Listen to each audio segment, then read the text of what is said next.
함께 일어나서 주님을 전심으로 찬양하도록 하겠습니다.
박수로 주님의 이름을 높입니다.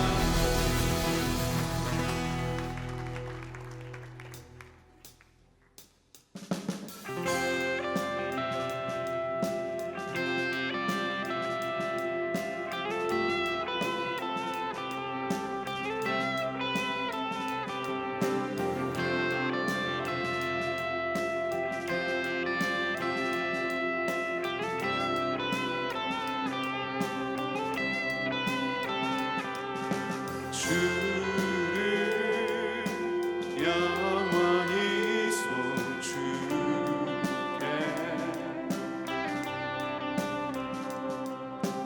항상 주의지하리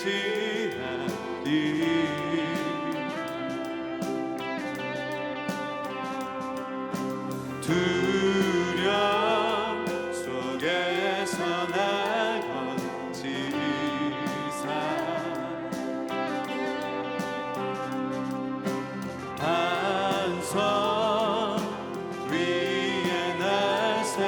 세우셨네. 주를 영원히 송축해. 주를 영원히 송축해.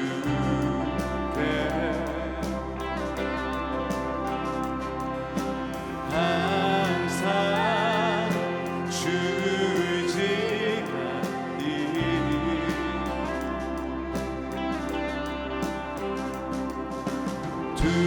두려움 속에서 날 건지사 반석 위에 날 세우셨네.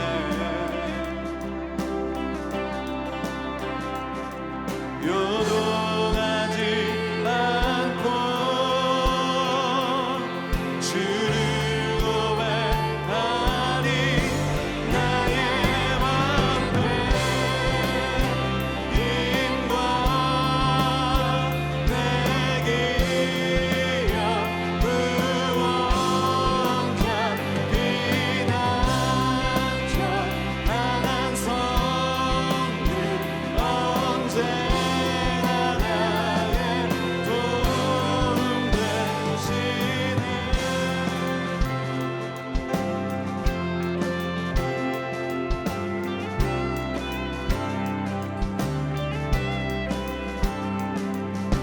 내가 사모할 자 오직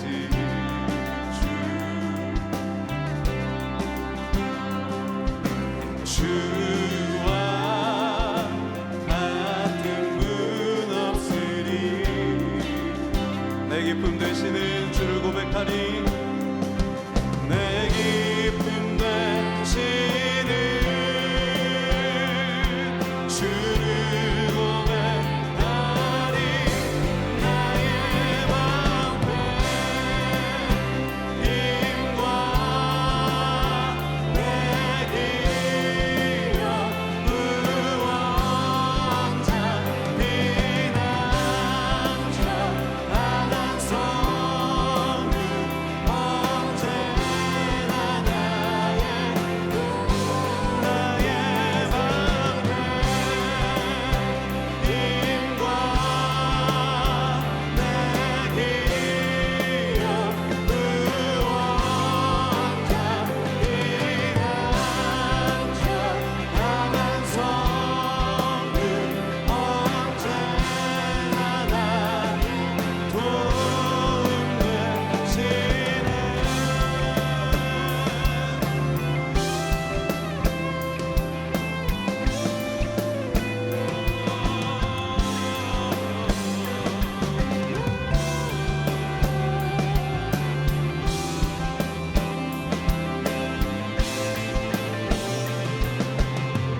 내 기쁨 되시는 내 기쁨 되시는 주를 고백하니 주를 고백하 나의 방패 나의 방패 힘과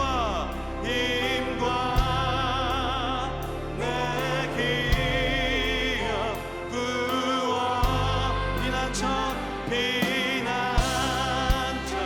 강한 성류 언제나 나의 방패 힘과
피난처 강한 성 언제나 자 다시 한번 나의 방패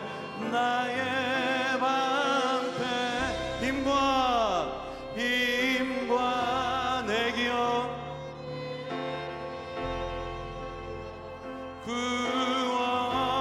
구원자 피난처 강한 성루 언제나 나 도움 되시네.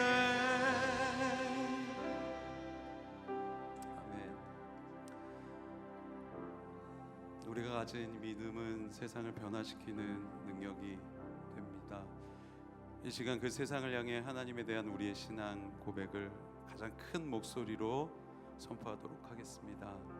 나는 전능하신 아버지 하나님 천지의 창조주를 믿습니다. 나는 그의 유일하신 아들 우리 주 예수 그리스도를 믿습니다.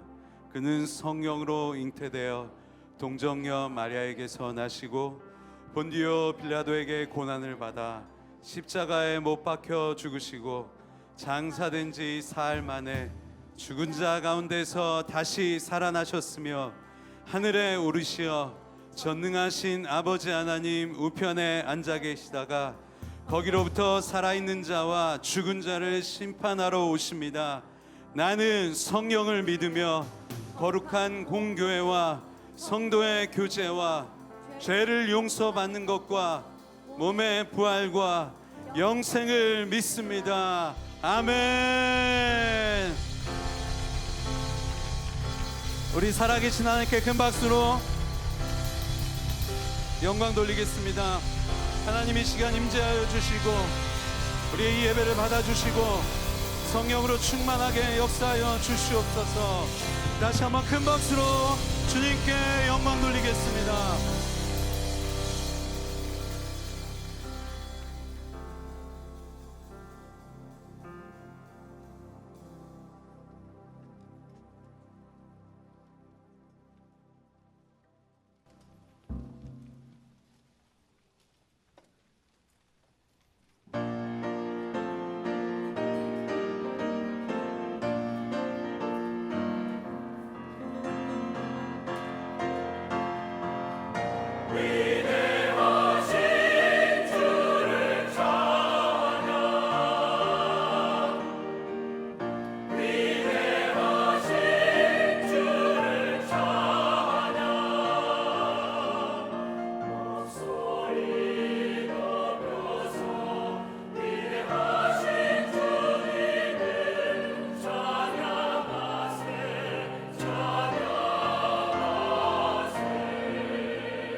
네, 저희 요번에 블레싱 아메리카 같이 선교 다녀오고 가장 기억에 남았던 것은 다른 무엇보다 저희 언제나 사역 시작하기 전에 그리고 출발하기 전에 같이 손 모았던 장면이 가장 기억에 남습니다. 예일대학을 향하여, 나이아가라 폴을 향해서, 하버드를 향하여, 메모리얼 파크를 향하여, 신시내티를 향하여. Hold me in your arms, never let me go. I wanna spend eternity with you.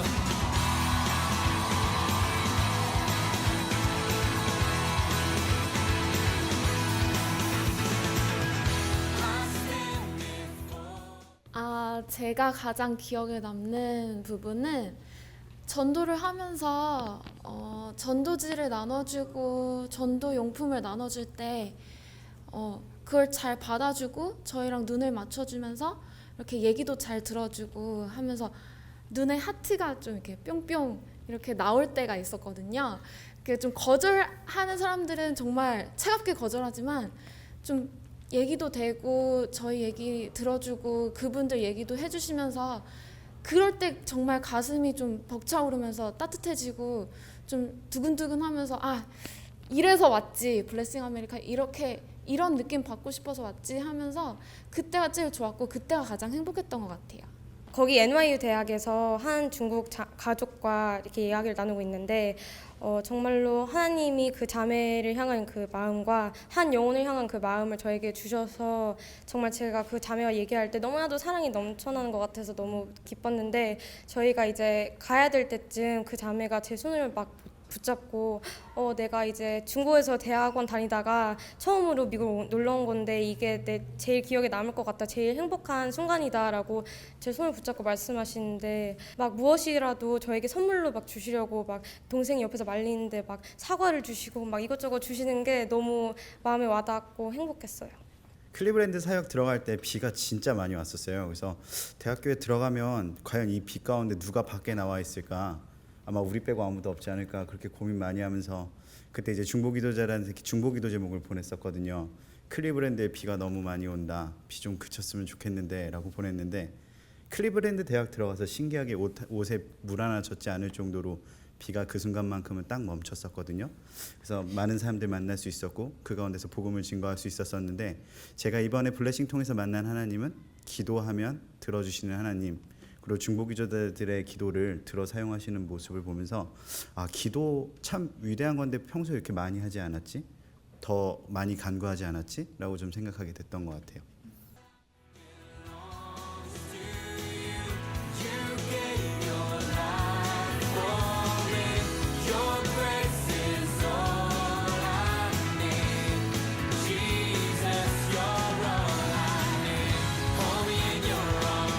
Blessing America! Blessing America.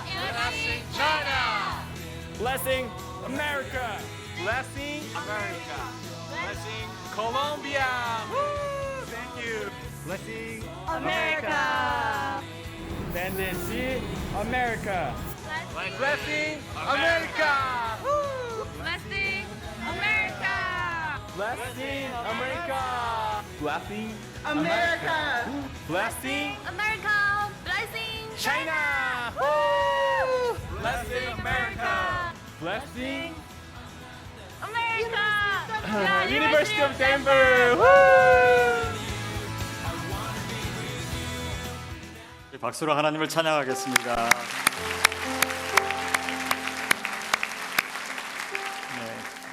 우리 청년들이 여러 대학을 다니면서 전도하고 복음을 전하고 또 그것을 통해서 자기 인생의 비전이 생명을 구하는 것에 있다라고 하는 것을 경험한 시간이었습니다. 저는 오늘 내일 휴일이기 때문에 다들 놀러 가셨겠구나 생각했는데 다 나오셨네요. 보니까 가실 만한 데는 이제 다 가신 것 같아요. 되도록 주의를 안 빠지시면 좋지만 혹시라도 주의를 못 지키실 상황이 되면 어디든지 가서서라도 가까운 교회에 꼭 참석하시고 또 예배하셨으면 좋겠습니다. 저희 성도님들이 이제 자주 저에게 물어보는 것 중에 하나가 목사님 우리 부흥회 언제예요? 부흥회 해서 정말 정말 뜨겁게 기도하고 한번 뒤집어지고 싶은데 언제냐고. 그게 다다음 주입니다. 다다음 주 금요일 토요일인데요. 그 주보사의 간지 보시면 2016년 저희 교회 부흥 집회에 대한 안내가 나와 있습니다. 9월 16일, 17일 저녁 7시 30분입니다. 저희 이웃 교회들이랑 서로 동역을 하고 또 관계를 맺는데 특별히 좋은 교회 중에 하나가 뉴송 철치예요. 인터내셔널 철치인데 우리 데이브 기본스 목사님은 뭐 많이 알려주신 분이기도 하지만은 제가 만나보고 교제해 보니까 정말 그 진정성이 느껴져요. 주님 사랑하는 분이고 또 자신 안에서 늘 변화를 체험하는 분이고 저희 교회 오셔서 함께 말씀도 나누고 함께 기도했으면 좋겠다 싶어서 제가 요청했습니다.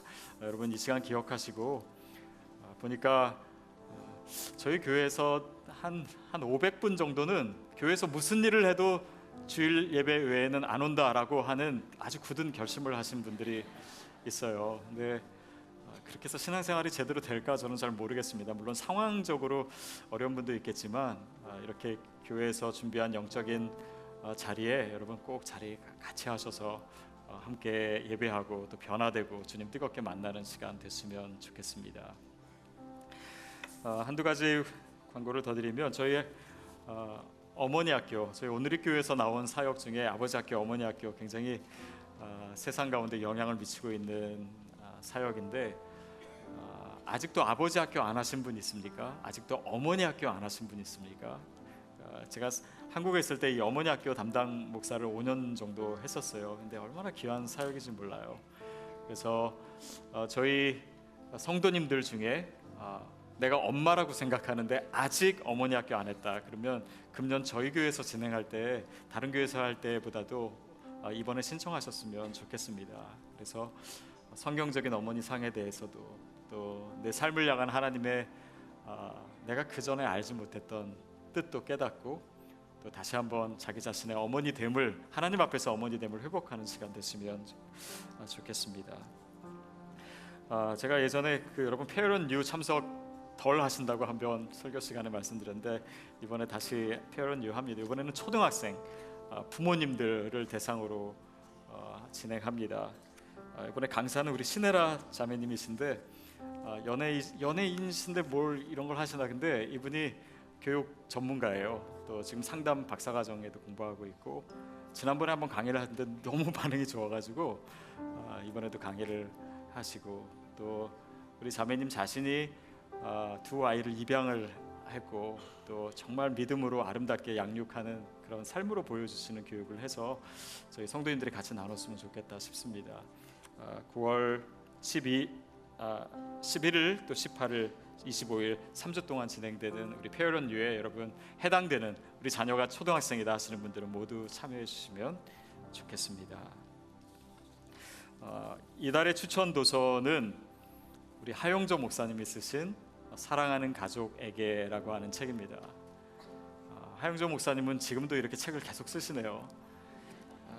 근데 이 소제목을 보면 저는 이 책을 안 읽을 수가 없겠다 싶어요. 제목들이 믿음의 가정을 꿈꾸는 부부에게, 믿고 따를 수 없는 배우자로 힘들어하는 이에게, 배우자의 죄 때문에 울고 있는 이에게, 변해버린 사랑을 그만두고 싶은 이에게, 뭐 그 외에도 부부에서 동역자로 성장하기 원하는 이에게, 자녀 교육법을 배우기 원하는 이에게, 믿음의 부모가 되고 싶은 이에게, 그 외에도 뭐 굉장히 많은데 우리 삶의 굉장히 실제적인 이야기를 말씀을 통해서 하고 계십니다. 그래서 이번 9월달 이 책을 읽으시면서 우리 가정을 다시 한번 돌아보고 회복하는 축복이 됐으면 좋겠습니다. 자, 우리 이 시간에 같이 일어서서 우리 옆에 있는 사랑하는 우리 동역자들, 우리 형제 자매들 서로 인사하고 또 축복하는 시간 갖도록 하겠습니다.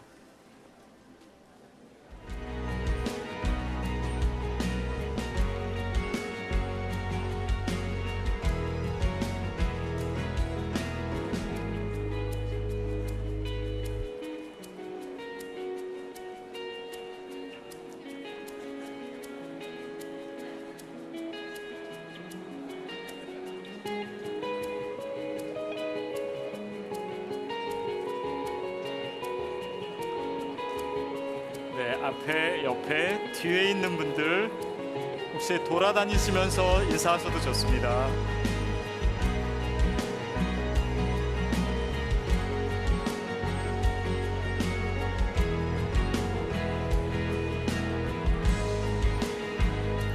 네, 10초 남았습니다.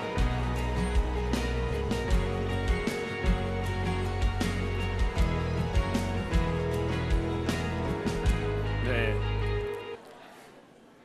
오늘 우리에게 주신 하나님의 말씀은 창세기 25장입니다. 창세기 25장 21절부터 26절까지 여러분 가져오신 성경책으로 다 같이 일어서서 함께 주님의 말씀을 봉독하도록 하겠습니다. 창세기 25장 21절부터 26절까지 우리 한 목소리로 같이 읽겠습니다. 시작. 이삭은 자기 아내가 임신하지 못해서 그녀를 위해 여호와께 간구했습니다. 그러자 여호와께서 그의 간구를 들어주셔서 그의 아내 리브가가 임신하게 됐습니다. 그런데 뱃속에서 두 아기가 서로 싸웠습니다. 리브가는 내게 왜 이런 일이 일어나는 것일까? 라고 말하며 여호와께 나아가 여쭈어 보았습니다. 여호와께서 그녀에게 말씀하셨습니다. 두 나라가 내 태 안에 있다. 내 태 안에서부터 두 민족이 갈라질 것이다. 한 민족이 다른 한 민족보다 강하니 형이 동생을 섬기게 될 것이다. 리브가가 출산할 때가 돼서 보니 그녀의 뱃속에 쌍둥이가 들어 있었습니다.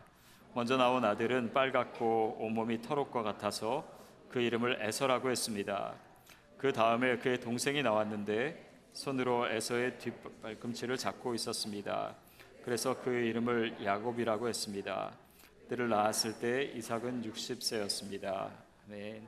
자리에 앉겠습니다. 교회 소식 중에 제가 알려드리지 못한 게 있는데요. 우리 W 공동체 김숙현 자매님의 아버지 고 김민웅님께서 9월 2일 75세로 한국에서 하나님 부르심 받으셨습니다.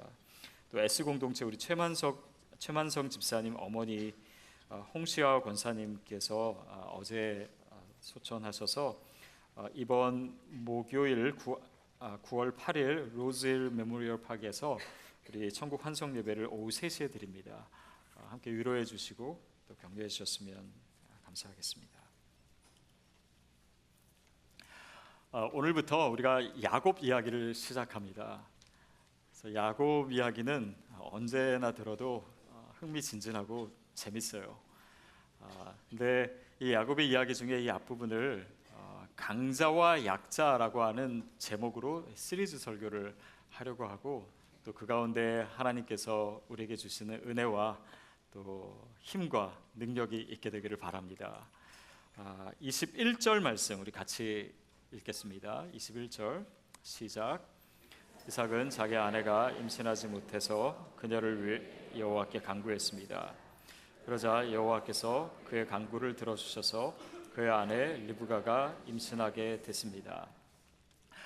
이삭과 리브가가 믿음의 사람입니다. 그리고 하나님의 약속도 가지고 있는 사람들이에요. 그런데 이 사람들에게 이 두 부부에게 불임이라고 하는 현실적인 어려움이 가로막고 있는 것입니다.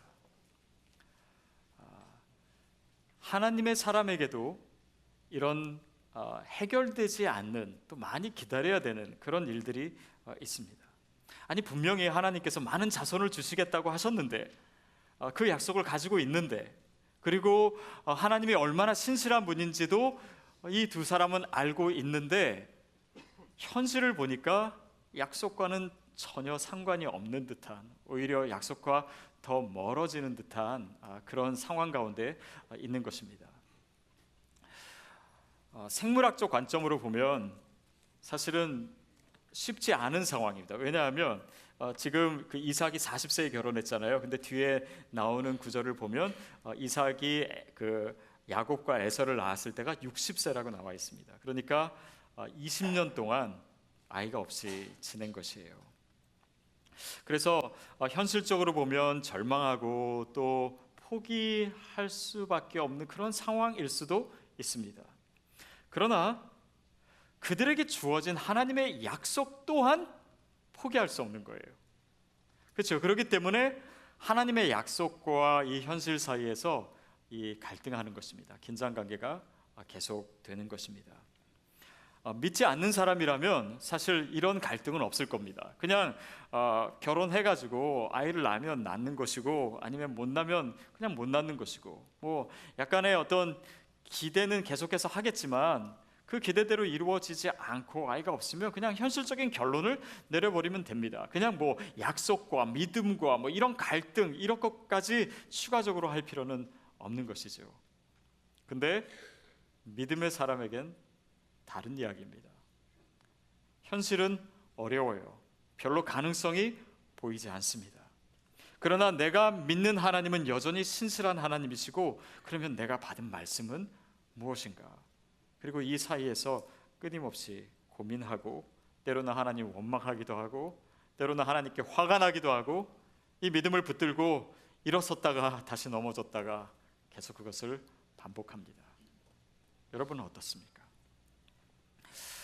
이삭과 리브가의 이 불임 문제를요 조금 더 본질적인 차원에서 생각해 볼 필요가 있습니다. 그것은 생명은 하나님께 속한 것입니다. 아멘. 생명은 하나님께 속한 것이에요. 여러분 그것을 믿습니까? 그렇다면 여러분 이 생명이 하나님께 속하였다라고 하는 것은요 크리스찬으로서 타협할 수 없는 명제입니다. 그렇죠? 이것은 우리의 구원과도 관련이 있고 우리의 존재의 의미와도 관련이 있고 우리의 영원한 삶과도 관련이 있고 우리의 죽음의 문제와도 관련이 있어요. 여기서 우리가 생명이 하나님께 속하였다라는 것을 포기해버리면 우리의 신앙 모두가 사실은 그 근거를 잃어버리는 것입니다. 근데 만약에 그 명제의 기초에서 이 불임의 문제를 생각해 본다면 생명이 하나님께 속하였는데 지금 현실적으로 오랫동안 아기를 못 낳았다고 해서 과연 이것이 끝난 얘기인가? 생물학적으로 보고 더 이상 얘기할 것이 없는 것인가? 그렇지 않습니다. 생명에 대한 관점이 그렇게 하나님으로부터 온 것이라면 우리는 다시 약속의 관점으로 이 일을 볼 수 있는 것이에요. 생명이 하나님께 속하였다. 그것을 포기하든지 아니면 그 약속을 붙들든지 그 기본 확신을 신앙의 기본 확신을 포기할 수 없기 때문에 이 어려운 현실을 가지고 우리는 하나님 앞에 다시 나가는 것입니다. 그리고 기도하는 것이죠. 보십시오. 내 생명이 하나님께 속한 것이라면 내 인생이 내 존재가 하나님께 속한 것이라면 내 힘으로 해결할 수 없는 이 인생의 문제도 하나님께 속한 것입니다. 맞습니까? 그렇다면 생명의 주인이신 하나님께 이 불임 상황과 같은 우리의 절망적인 상황은 분명 극복될 수 있는 것입니다. 왜냐하면 내 인생에 내 생명에 내 모든 것의 주도권은 하나님께 있는 것이고 하나님의 손에 있는 것이기 때문이에요. 하나님의 능력만이 그렇기 때문에 우리의 모든 상황에 희망의 고리가 되는 것입니다. 이삭도 그것을 믿었습니다. 그래서 기도합니다. 그래서 21절에 이삭이 기도한 내용이 나오게 되는 것이죠. 근데 이삭이 기도하자마자요, 기도하자마자 무섭게 하나님께서 응답하세요. 리브가가 임신을 합니다. 근데 문제는요, 리브가가 임신을 했는데 그걸로 끝난 게 아니라 뱃속에서 심상치 않은 일이 일어나는 거예요. 그게 22절입니다. 같이 읽겠습니다. 그런데 뱃속에서 두 아기가 서로 싸웠습니다. 리브가는 내게 왜 이런 일이 일어나는 것일까? 라고 말하며 여호와께 나아가 여쭈어보았습니다. 여러분, 저는 성경에서도 그렇고 여기 외에 아니면 제 삶에서 뭐 들은 얘기 다 합쳐도 뱃속에서 아기들이 싸웠다는 얘기는 처음 듣고 이게 유일하게 듣는 얘기예요. 그러니까 굉장히 평범하지 않은 일입니다. 아마 리브가는 이 정서적으로도 그렇고 육체적으로 굉장히 고통을 당했을 것입니다. 여러분, 문제가 해결된 것 같은데 문제가 없어지진 않았습니다. 다른 문제가 있어요. 우리 삶에도 그렇습니다. 이 문제가 해결되면, 이 기도의 응답을 받으면 다 된 것 같은데 그렇지 않아요. 다른 문제가 있고 또 넘어야 될 산이 있습니다. 그러니까 오늘 본문은 이삭이 기도했으니까 그 기도에 응답하셨다, 이런 식으로 본문에 접근하고 있지 않아요. 그렇지 않고 오히려 계속되는 문제와 갈등 속, 또 그것을 통해서 이것이 야곱의 삶에서 이루어질 하나님의 약속과 어떻게 관계가 있는가, 바로 그 식으로 이 내용에 접근하고 있어요. 제가 오래전에 봤던 영화 중에요, 이 천국의 아이들, Children of Heaven이라고 하는 이란 영화가 있습니다. 근데 이 영화에 보면 그 아이 둘이 이렇게 오빠가 있고 동생이 있는데 되게 가난한 집 아이들이에요. 근데 한 번은 이 오빠가 동생의 신발이 이제 고쳐야 돼서 수선공에게 맡기고 또 그거를 이제 시장에서 찾아오는데 그 신발을 도둑 맞아요. 신발이 없어진 거죠. 근데 집이 너무 가난하고 그러니까 부모님에게 말도 못하고, 그리고 동생에게도 너무 미안하고, 근데 동생이 신발 신고 학교 가야 되는데 신발은 하나밖에 없고, 그래서 어떻게 하냐면 이 신발을 자기 그 오빠가 신고 있는 이 운동화를 공유하기로 합니다. 그래서 어떻게 하냐면 동생이 오전반이에요, 학교에서. 그리고 오빠가 오후반이에요. 그래서 동생이 오빠의 신발, 그 사이즈도 안 맞지만은 그걸 신고 이제 학교에서 갔다 오면 골목에서 기다리고 있다가 그 신발을 자기가 신고 이제 뛰어갑니다. 근데 이제 시간 간격이 별로 없어가지고 학교에 맨날 늦고 선생님한테 혼나고, 그래서 더 빨리 뛰어요. 최대한 빨리 오빠가 뛰어가지고 이제 학교를 다녀요. 근데 이 문제가 이제 금방 해결이 안 되니까 계속해서 그렇게 이제 그런 생활이 지속된 거예요. 맨날 그렇게 뛰다 보니까 이 아이가 달리기를 잘하게 됐습니다. 그러다가 어느 날 학교 선생님이 우리 마을에서 어린이 마라톤 대회가 열린다라는 소식을 알려줬어요. 그리고 1등, 2등, 3등 뭐 이렇게 상품을 주는데 3등을 하면 그 상품이 운동화인 거예요. 그래서 이 오빠가 그거를 보고 결심을 합니다. 그 시합에 나가기로. 그래서 이제 하는데 뭐 뛰다 보니까 자기가 몇 등으로 뛰는지 잘 모르잖아요. 그러니까 3등을 하려고 막 그렇게 그 눈치를 보면서 어떻게 했는데 그냥 할 수 없이 1등을 했어요. 그래가지고 나중에 보니까 몇 등이냐 물어보니까 너 1등이다 그러니까 얘는 너무 실망하는 거예요. 3등이 돼서 그 운동화를 탔어야 되는데. 그래서 저도 기대를 하면서 3등을 해야 되는데 근데 제 기대대로 안 돼서 좀 아쉽긴 했는데, 이 영화가 주는 메시지는 바로 이것입니다. 신발을 잃어버렸어요. 그런데 그 일을 통해서 얻은 것은 운동화, 즉 자기가 잃은 것보다 더 큰 것이었다라는 것입니다. 비슷한 사건이요, 저희 집에도 있습니다.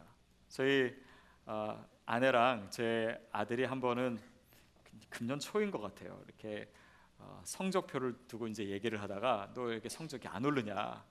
근데 이제 엄마가 이제 학교에 맨날 라이드 해주는데 너 다음에 성적 안 오르면 네가 자전거 타고 다녀라. 이렇게 딜을 했어요.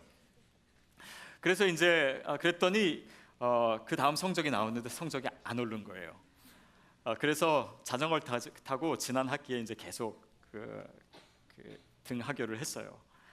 그래서 이제 지난 학기 끝난 다음에 한번 제 아이를 이렇게 봤더니 이 허벅지가 굉장히 단단해진 거예요.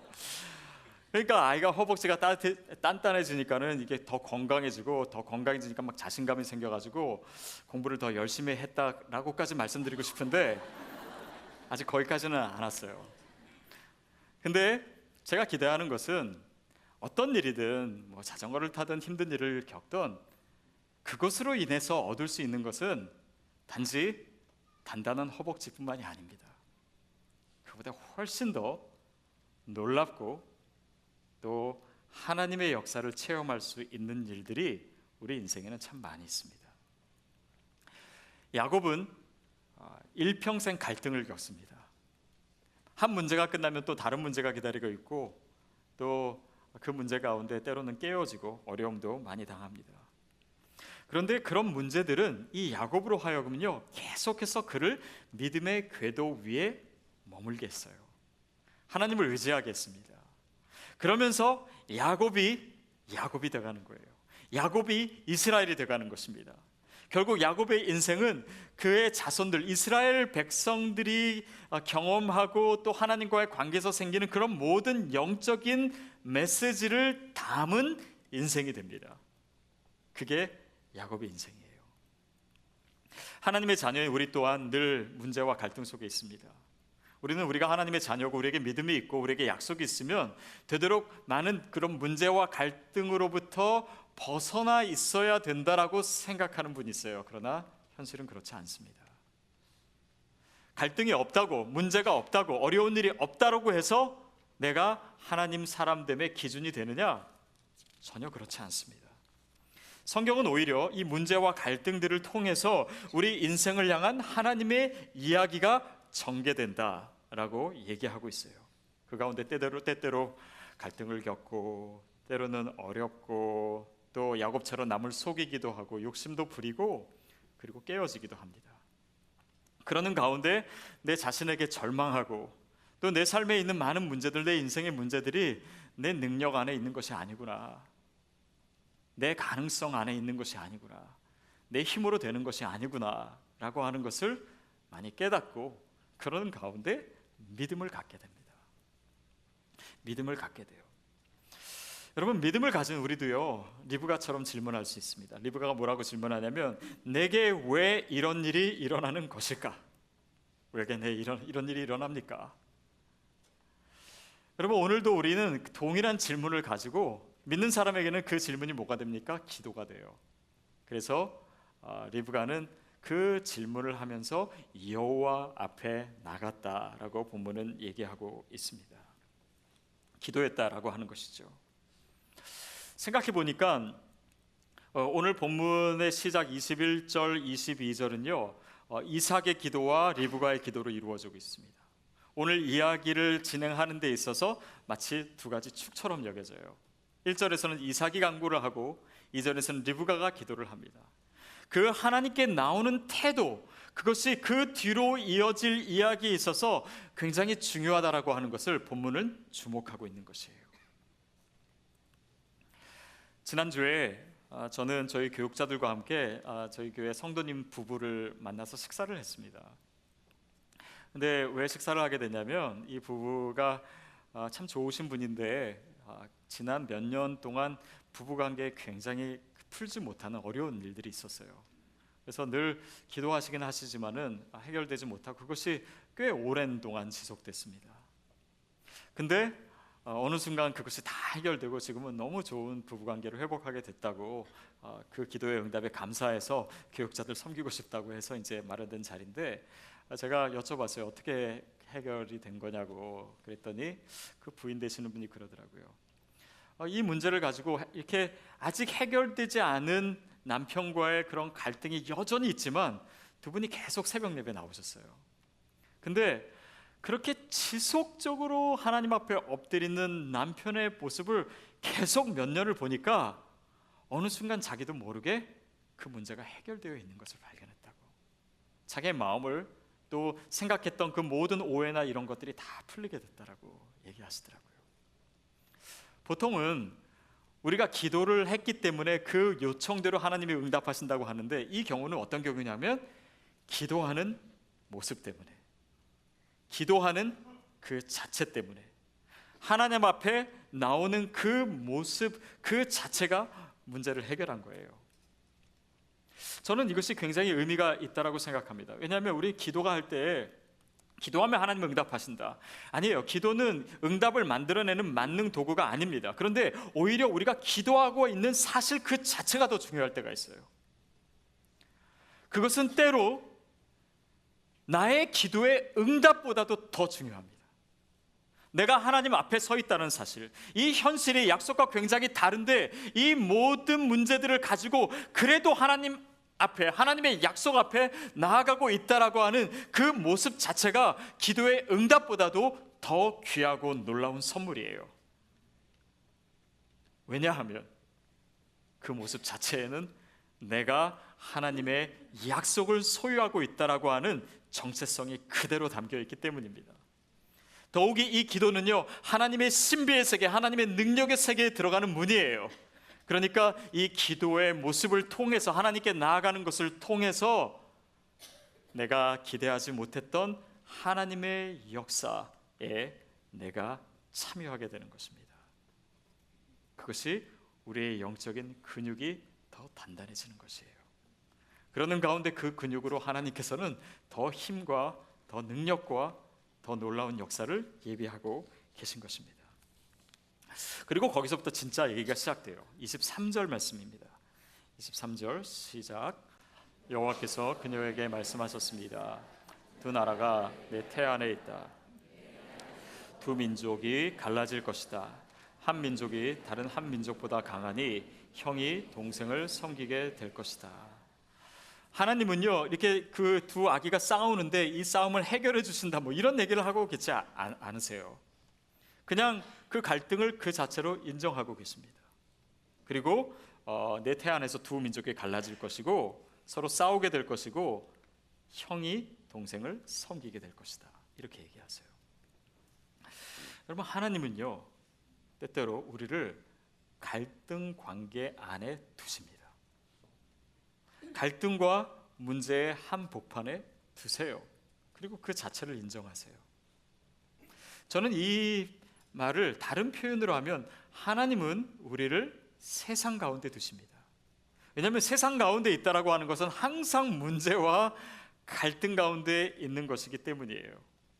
우리가 세상을 피해 있는 것이 아닙니다. 세상의 한가운데 있어요. 그런데 우리가 세상 가운데 있다라고 해서 하나님이 우리의 삶을 세상적인 방법으로 인도하시는 것은 아닙니다. 왜냐하면 하나님은 세상보다 훨씬 크세요. 세상을 만드시고 세상을 통치하시는 분이십니다. 그렇기 때문에 우리의 삶, 하나님의 자녀, 하나님의 약속을 가진 자의 삶을 인도하실 때는 세상적인 방법이 아니라 그분의 주권과 자신의 뜻과 자신의 능력으로 우리를 이끄세요. 이것은 굉장히 중요한 것입니다. 하나님이 자신의 뜻으로 우리를 이끄신다. 그것이 무슨 의미일까요? 그러면 하나님은 인간적인 생각과 우리의 방법 이런 것들을 다 무시하고 독단적으로 하신다? 아니요, 그런 의미가 아닙니다.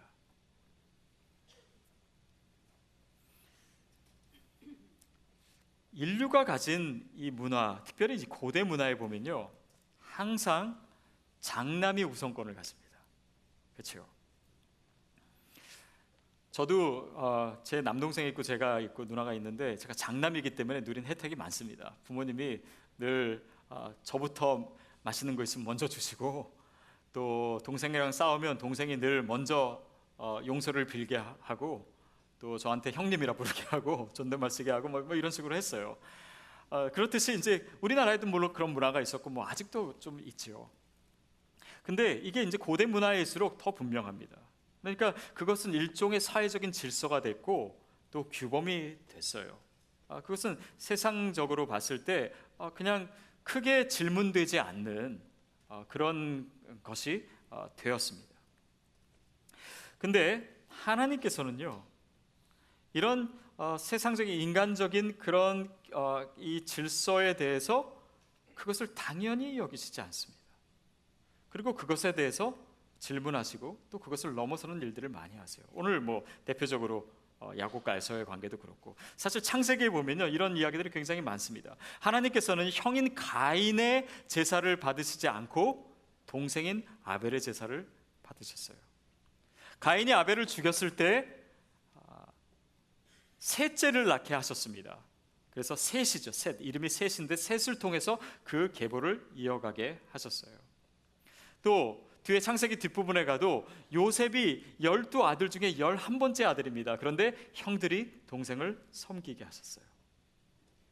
이런 이야기들, 또 창세기뿐만이 아닙니다. 창세기를 지나서도 뭐 예를 들면 모세 요셉의 아들 중에서도 므낫세가 있고 에브라임이 있잖아요. 근데 이스라엘의 정통은 누가 이어가요? 동생인 에브라임이 이끌어가게 되고, 또 나중에 뭐 다윗이 왕이 됩니다. 이세의 아들이 많았어요. 형들이 많았습니다. 그러나 막내인 다윗을 통해서 하나님께서는 이스라엘 왕조를 이어가게 하셨어요. 이런 일들이 있습니다. 즉 에서의 출생 자체가 특권으로 바로 연결되지 않는 거예요. 이것은 모든 세속적이고 인간적인 확신을 넘어 하나님께서 자신의 주권대로, 자신의 힘대로, 자신의 뜻에 따라서 행동하신다라고 하는 것입니다.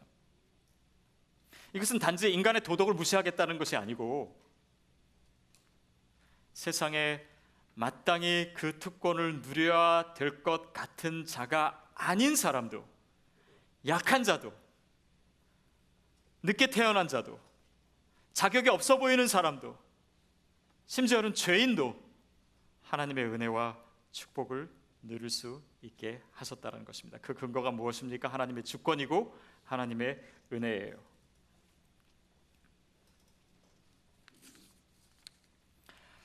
하나님은요, 에서 대신 야곱을 선택하셨습니다.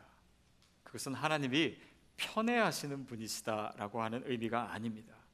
그분의 주권적인 의지에 의해서 선택하시고 일방적인 은혜와 축복을 주시는 분이라는 거예요. 서열로 봐서는 에서에게 자격이 있습니다. 야곱에게 없어요. 인품을 봐서도 야곱은 별로 자격이 없는 것 같습니다. 그러나 이것의 의미를 확장시켜 보면은 하나님은 오늘 저와 여러분을 선택하셨고, 우리가 자격이 없는 우리가, 타락한 우리가, 죄인인 우리가 하나님의 그 절대적인, 하나님의 그 일방적인 은혜를 받고 누릴 수 있는 길을 이미 열어놓으신 거예요. 그것이 하나님이 우리의 삶을 이끄시는 방법입니다. 세상과 다르죠. 그리고 이것이 바로 복음에 나타난 하나님의 방법이에요. 우리가 죄인인데, 우리가 구원받을 수 없는데, 우리는 하나님 알지도 못하는데 하나님 우리를 사랑하셨어요. 우리는 예수님이 관심도 없었는데 그 예수님은 우리를 위해서 십자가에 달려 죽으셨어요. 세상의 원리가 아닙니다. 세상의 원리를 가지고 있으면 이것은 이해가 안 되는 것입니다. 많은 사람들이 믿음을 가지고도 내가 뭔가를 해야지, 내가 뭔가 하나님이 좋아하실 만한 일들을 많이 쌓아야지, 그래야 하나님이 구원해 주시고 하나님이 나를 축복하신다고 생각해요. 그런데 그 원리가 아니라고 하는 것을 오늘 본문을 통해서 우리에게 보여주세요. 그것이 바로 구원 아닙니까? 그것이 바로 복음이지요.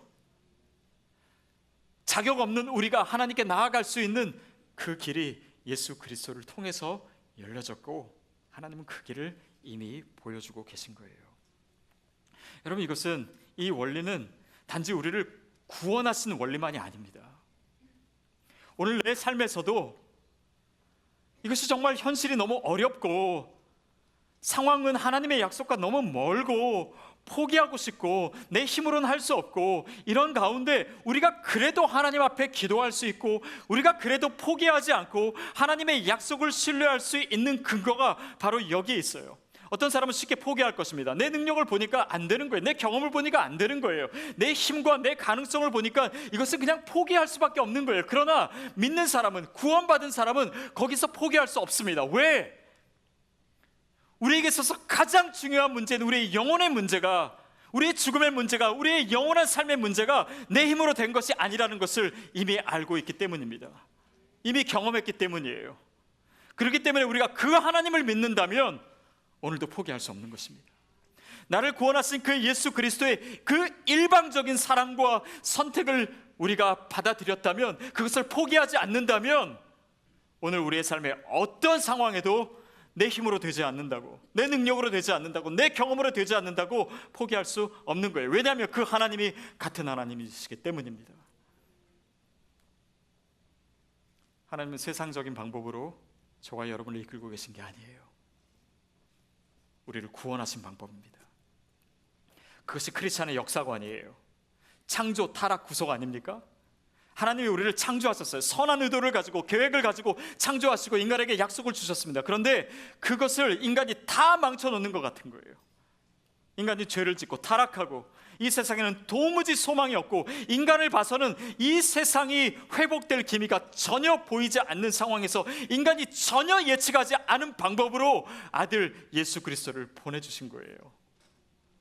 그래서 창조, 타락 다음에 포기가 아니고, 절망이 아니고, 창조, 타락, 구속인 것입니다.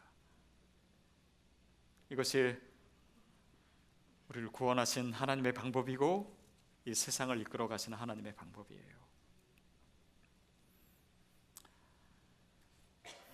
리브가의 뱃속에 있던 야곱과 에서는요, 그냥 한 가정의 이야기로 끝나는 거 아닙니다.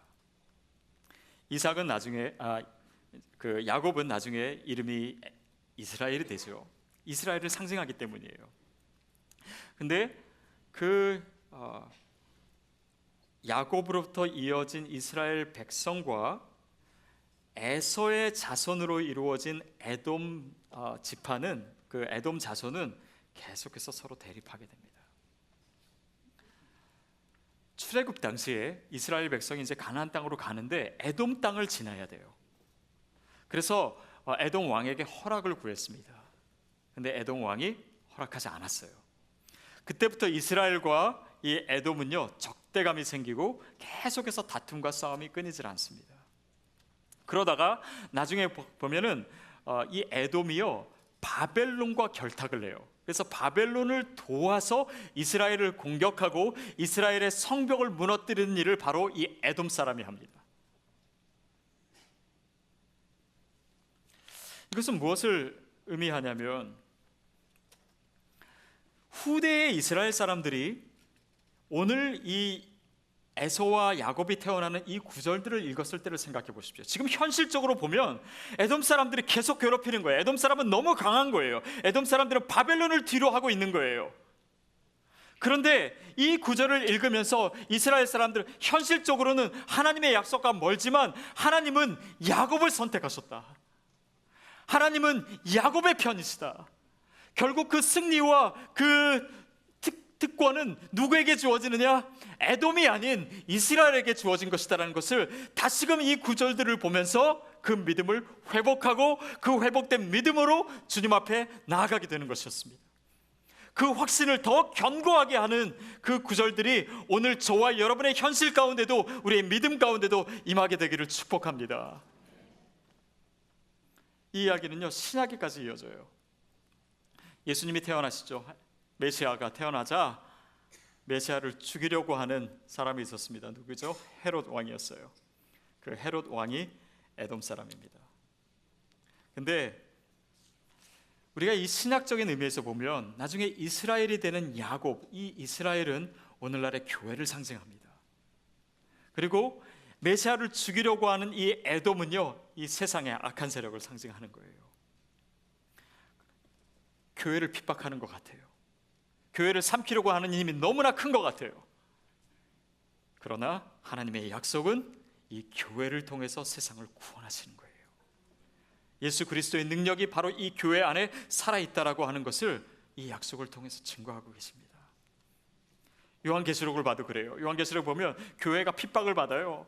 그러나 하나님이 이 교회를 통해서 이 일곱 촛대를 붙들고 계시고 바벨론을 멸망시키시고 이 교회를 통해서 하나님의 새 하늘과 새 땅을 열 것이다 라고 하는 약속을 주십니다. 그러나 현실은 어때요? 계속해서 짐승과 용, 그러니까 이 바벨론, 로마가 계속해서 공격하고 있는 상황이에요. 어떻게 크리스찬이 로마를 감당할 수 있겠어요? 현실적으로 가능한 것이 아닙니다. 그러나 이 약속을 붙들고 다시 한번 교회에게 승리를 확신하게 만들어 주시는 거예요. 저는 그 확신이 저와 여러분에게 생기게 되기를 축복합니다.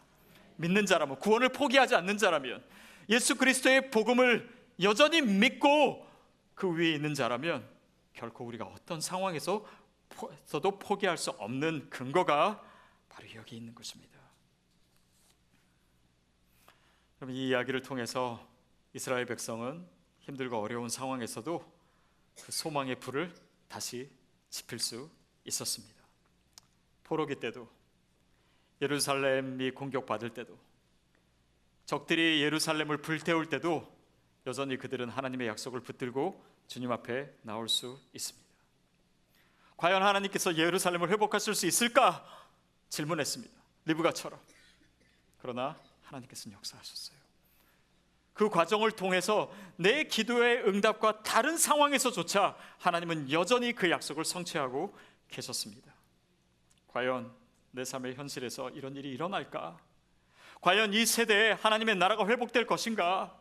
과연 내 삶의 이 현실에서 포기하고 싶은데 안 될 것 같은데 그것이 정말 이루어지겠는가? 여러분, 그것은 나를 구원하신 그 하나님의 능력을 내가 믿는가? 거기서 출발하는 것임을 기억하십시오. 그 본질의 문제로 돌아가십시오. 생명은 하나님께 속한 것입니다. 구원은 하나님께 속한 것입니다.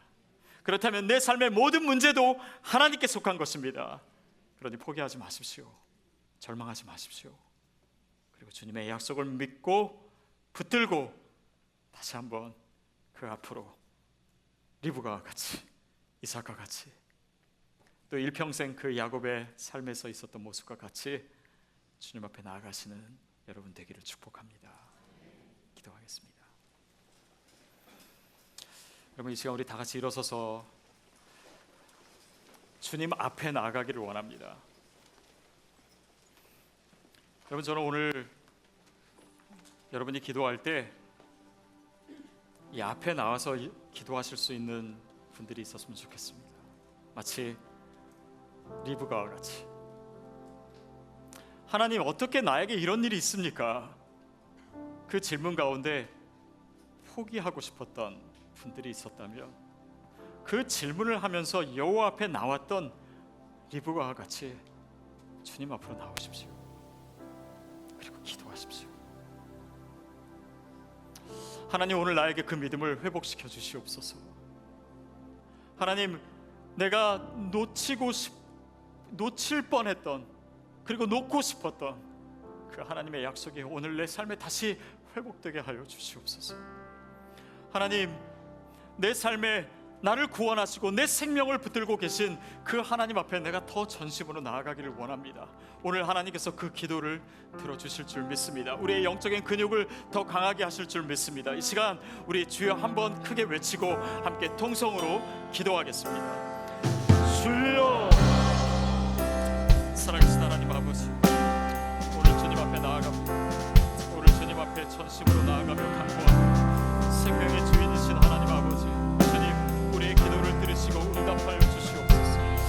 성령님, 오늘도 주님의 약속을 회복시켜 주시옵시고 다시 한번 승리를 확인시켜 주시옵시고, 하나님, 이 세상을 향한 주님의 능력과 주님의 선택과 주님의 사랑과 주님의 은혜가 다시 한번 선포되게 하여 주시옵시고, 내가 그 구원 안에 서 있음을, 내가 오늘 믿음 안에 서 있음을, 내가 오늘 하나님의 약속을 붙들고 있음을 다시 한번 깨우쳐 주시고 보여주시기를 간구합니다. 하나님, 내 안에 믿음의 지분이 다시 한번 짚혀지기를 원합니다. 어떤 절망적인 상황 가운데도 다시 한번 주님의 산소망 가운데 거할 수 있도록 성령님 역사하여 주시옵시고, 믿음을 더하여 주시고, 다시 한번 주신 능력으로 하나님의 신비와 하나님의 능력과 하나님의 임재 가운데 들어가게 하여 주시옵소서. 성령님 도와주옵소서. 이 시간 우리가 하나님 앞으로 나아가고 하나님 앞에서 기도하기를 원합니다. 여러분, 자유롭게 예배하십시오. 그러나 어떤 분은 이 앞에 무릎 꿇고 기도하십시오. 그 자리에서 무릎 꿇으셔도 좋습니다. 우리의 마음, 우리의 믿음 없음을 주님 앞에 아뢰십시오. 그러나 주님, 우리에게는 어떤 가능성도 없는 것 같지만 하나님께서는 역사하실 수 있습니다. 우리가 찬양할 때 그 능력을 부어주실 줄 믿습니다.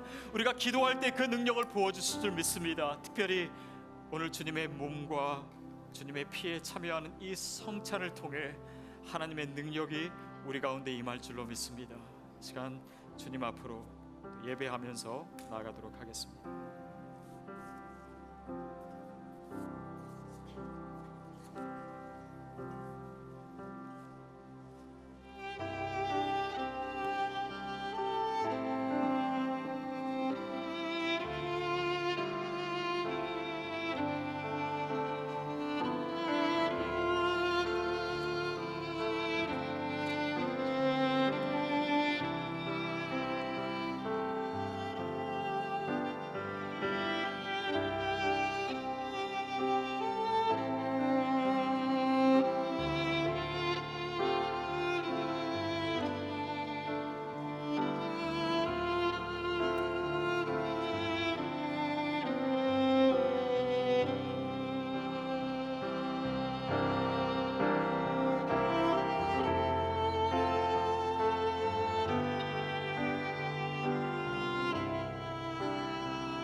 주님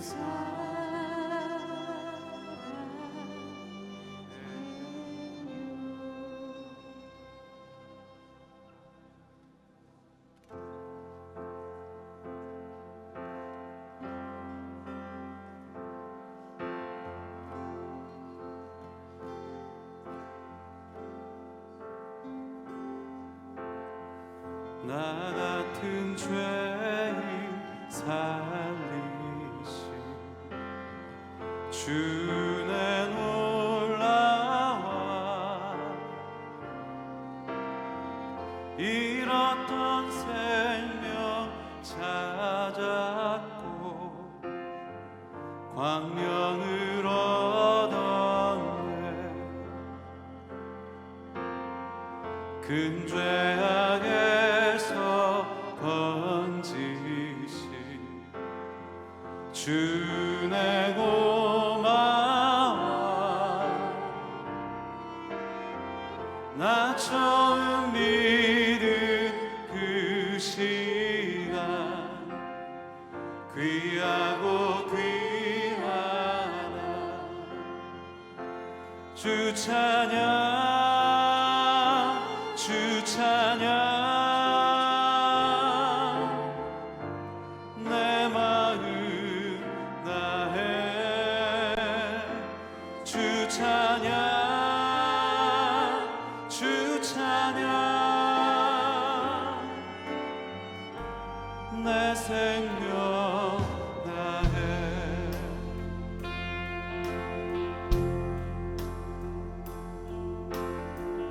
이런 내가 산 것도 주님의 은혜가 또 나를 장차 본향에 인도해 주시니 거기서 우리 영원히 주님의 은혜로 해처럼 밝게 살면서 주 찬양하리라 주 찬양 주 찬양 내 마음 다해 주 찬양 주 찬양 내 생명 다해 이제껏 내가 산 것도 주님의 은혜라 또 나를 장차 본향에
주님의 은혜로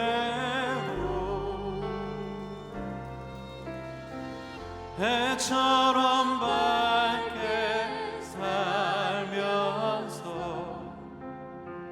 주 찬양하리라.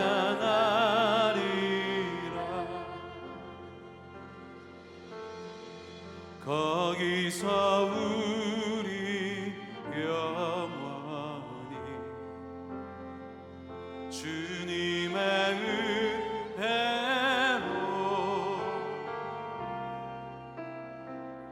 해처럼 밝게 살면서 주 찬양하리라.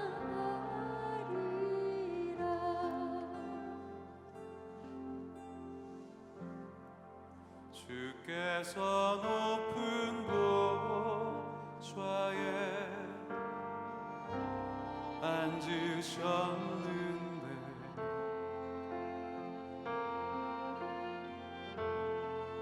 그 옷자락은 성전에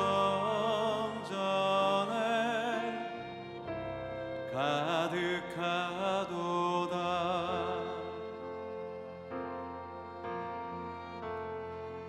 천사들이 모여서 서로 창화하여 외치니 그 소리는 성전에 가득하도다.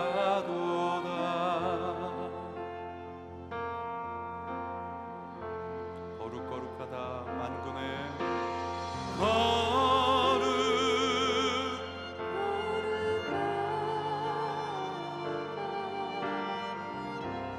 만군의 여호와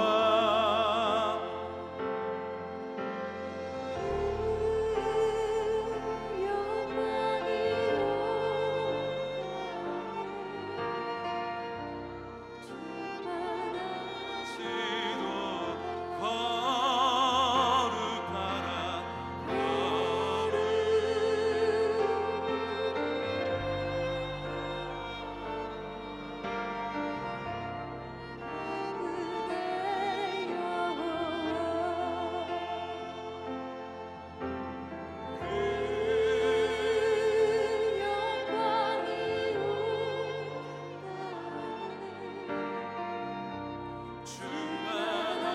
충만하시고 거룩하다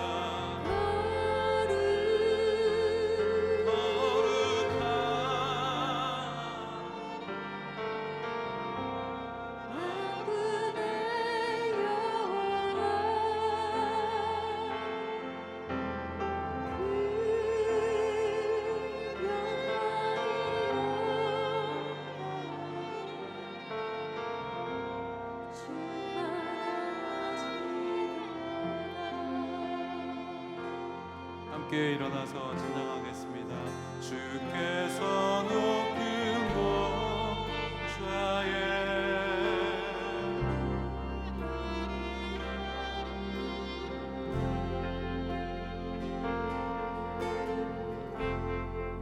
그 옷자락은 성전에 가득하도다.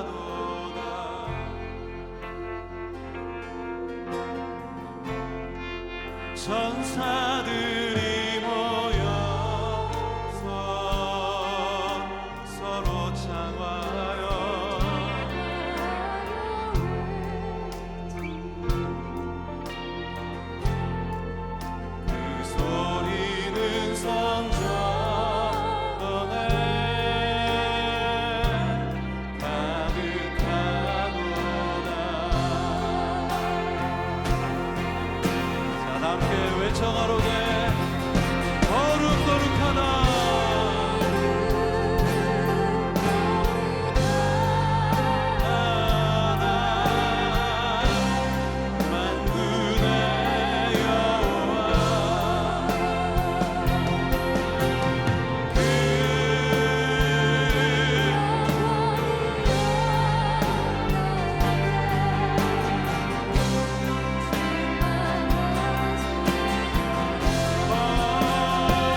거룩거룩하다 만군의 여호와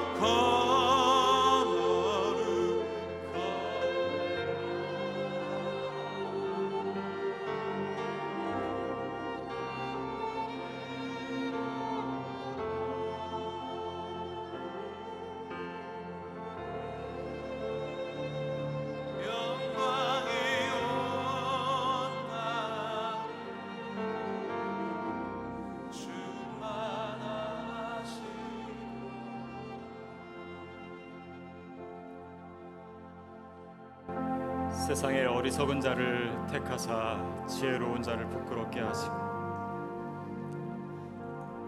세상의 약한 자를 부르셔서 강한 자를 부끄럽게 하시는 주님, 오늘 우리가 아무런 자격이 없고 내 안에 능력이 없지만 소망할 수 있는 그 주님을 찬양할 수 있어서 감사합니다. 그 주님을 바라보며 비록 현실이 오늘 우리의 약속과 멀어져 있더라도 우리가 주님 앞에 더 가까이 나아가기로 결단합니다. 하나님, 그 믿음 가운데 성령님 역사하여 주시옵소서. 주님의 산 소망이 내 삶 가운데 나타날 줄로 믿습니다. 마른 뼈도 살아날 줄로 믿습니다. 죽음을 이기신 예수 그리스도의 부활의 능력이 오늘 내 삶 가운데 여전히 역사하고 계심을 선포합니다. 성령님, 주님의 약속을 가진 자들, 주님을 믿는 하나님의 자녀들의 기도를 들어주시옵소서. 그리고 내 삶에 그렇게 은혜로 역사하시는 그 주님을 날마다 더 큰 소리로, 더 열정적으로 우리의 온 마음과 온 힘을 다해 주님의 영광을 찬양하는 복된 인생 되게 하여 주시옵소서. 그 은혜에 감사해서 이 시간 우리의 헌신과 마음과 또 예물을 드려 주님 앞에 드립니다. 하나님 받아주시고 이 땅에 소외되고 절망하고 내 안에 어떤 가능성이 없다라고 하는 그 어두운 곳을 주님의 능력으로 세우는 하나님 나라의 일에 사용하여 주시옵소서. 드리는 손길 또한 드리고 싶지만 드리지 못한 손길 가운데도 하나님 은혜를 부으셔서 하나님의 은혜를 더욱더 이 세상 가운데 온전히 드러내는 복된 사람으로, 약속의 사람, 약속을 성취하는 믿음의 사람으로 살게 하여 주시옵소서. 지금은 우리를 사랑하시고 우리를 위해 이 땅에 오신 예수 그리스도의 은혜와 우리를 택하시고 우리가 감당할 수 없는 은혜를 주신 하나님 아버지의 사랑하심과 성령님의 역사하심과 교통하심과 회복케 하심이 오늘 주님의 뜻과 주님의 은혜와 주님의 능력을 신뢰하며 이제는 하나님 앞에 나아가며 이 세상의 모든 갈등과 문제 가운데 주님의 역사를 체험하며 하나님 나라의 이야기를 써가는 인생이 되기를 원하는 우리 모든 성도님들 머리 위에, 이 나라와 이 시대 위에, 열방 가운데 복음을 전하는 우리 선교사님 위에 지금부터 영원토록 함께 하시길 간절히 축원하옵나이다. 아멘.